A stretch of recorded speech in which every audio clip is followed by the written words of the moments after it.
Space, the final photographic frontier.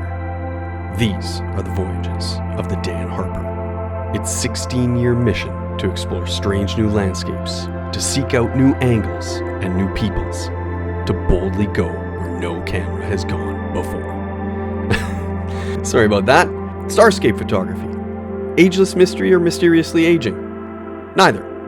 As a bold generalization, to take photos like this, simply use your widest aperture, somewhere in the 1.4 to 3.5 area for most people, and then combine that with a high ISO, such as 3200 or 6400, and complete the exposure with a shutter speed of 15 to a maximum of 30 seconds, and you'll get results similar to this. Another major tip is to watch the moon phase. The best time to go out is when there's no moon, or what's called new moon.